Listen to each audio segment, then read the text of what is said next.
Well, I figured I would give you a review. This is of the new G2 big brake kits that they sell. These are the rear. I'm only doing the rear for now. See if I can get significant stopping increase just swapping out the rear. I've been running 37s, but made in the USA. And, these are the new caliper brackets that are used to spread out your brake a little bit. Also made in the USA. So that's bodes pretty well. They do come red. I painted them blue because that's the way I do it. I'd rather have blue than red.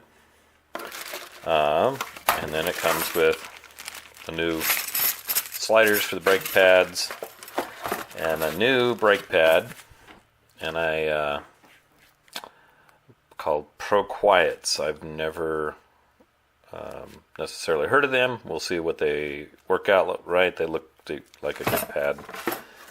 And then I added to my list, I'm going to replace the caliper pins with new ones, and I'm going to replace the caliper boots with new ones since I have 160,000 miles on this Jeep, and it's probably time to replace some of that.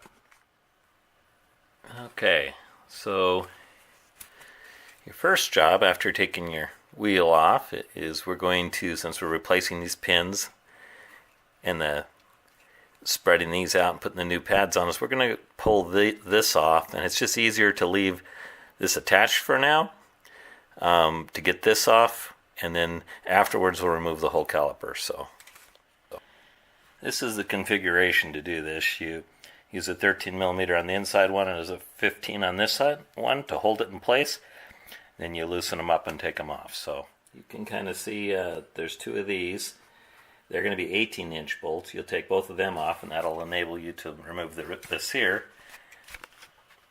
And normally you could just remove this and keep this unit all in one piece and pull your rotor off, but because I'm replacing the pins and these brackets, I'm going ahead and taking these off first. But you don't have to do that if you're just changing out a rotor, but changing out all these you'll have to. So this will show you the difference between a really weathered boot, and then this is the new one. I just got these at O'Reilly's. That's the part number for the pin. That's the part number for the boots.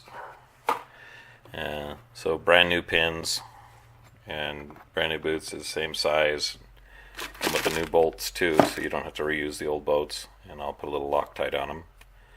And we'll put those back together. Boots. Go on, I grease them up and I put them in there and get some grease so it's nice and solid in there.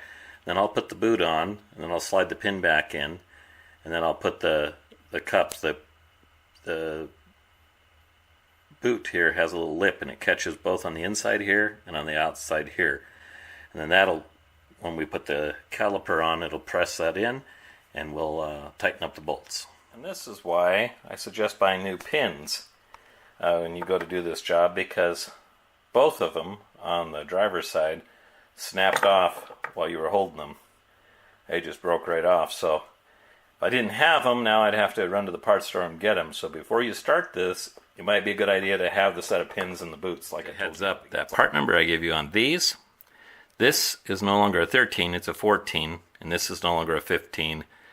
Now it's a 16. So that changes when you put in the new pins with that part number in the boots. So all said and done, it should look like this. Should all be tight, ready to put the wheel back on, and you should have some new brakes. I'll give you a little bit of a review after I get to try. Okay, here they are in the rim. There is probably about a half-inch or so from between the rim and the caliper now. This, and then got a couple inches there. Took them out for a test drive, and they are really, really, really sharp brakes right now. They stop probably, I'd say, 25% faster, maybe 30, which is huge. So that's my first analysis. We'll see what we got as time goes on how they wear and how they hold up.